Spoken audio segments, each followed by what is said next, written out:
ኤልሻዳይ የሆነው ጌታ ኢየሱስ ሊመጣ በደጅ ነው እና ምን እናድርግ? ንስሐ እንግባ።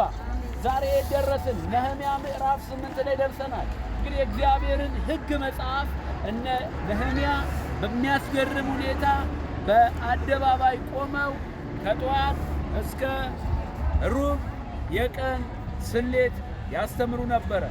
በተነበበ ጊዜ ሕዝቡ ደስ ብሎት እግዚአብሔርን ያከብር ነበር።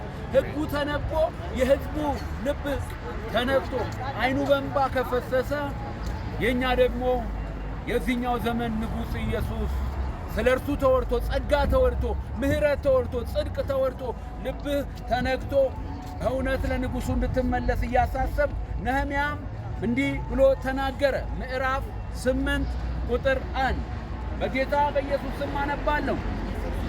ሰባተኛውም ወር በደረሰ ጊዜ የእስራኤል ልጆች በከተሞቻቸው ነበሩ። ሕዝቡም ሁሉ በውሃ በር ፊት ለፊት ወዳለው አደባባይ እንደ አንድ ሰው ሆኖ ተሰበሰቡ። እግዚአብሔርም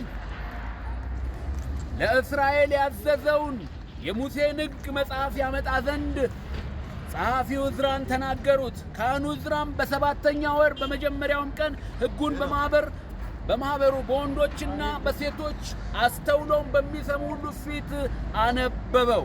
በውሃ በርም ፊት ለፊት ባለው አደባባይ ላይ ቆሞ ወንዶችና ሴቶችም የሚያስተውሉ ሲሰሙም ከማለዳ ጀምሮ እስከ ቀትር ድረስ አነበበው። የሕዝቡ ሁሉ ጆሮ የሕጉ መጽሐፍን ለመስማት ያደምጥ ነበር ይላል። አሜን። ከማለዳ እስከ ቀትር የቀን ሩብ ይሏል ደግሞ ቀጥሎ። ክብር ለኢየሱስ ይሁን። አሜን። የቀኑን ግማሽ አየ። ዛሬ የተነበበልህ የተነገረ ያለው ኢየሱስ አዳኝነት ሳይሆን ብዙ ተረቶች ናቸው የምትሰማቸው። ኢየሱስን መስማት ያዋጣችኋል። ኢትዮጵያውያን ኤርትራውያን ተመለሱ። የንጉሥ የኢየሱስ መምጣት ቀርቧል። የቀንን ሩብ አልተናገርንም ገና። እኛ የቀንን ግማሽ አላወራንም ገና።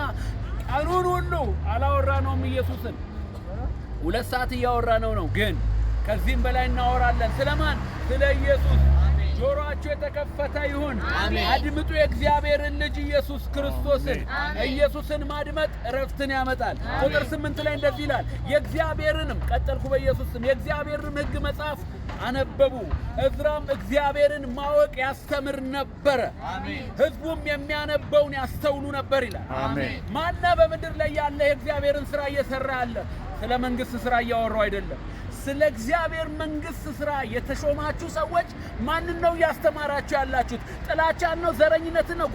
ጎጠኝነትን ነው የምታስተምሩን? ወይስ እግዚአብሔርን ማወቅ እንደ ዕዝራ እያስተማራችሁ ሊሆን? እግዚአብሔርን ማወቅ የምታስተምሩ እግዚአብሔር ይባርካችሁ። ሕዝቡም ምን አለ? አሜን አለ። አሜን። እግዚአብሔር ይባርካችሁ። አሜን። ክብር ለኢየሱስ ይሁን።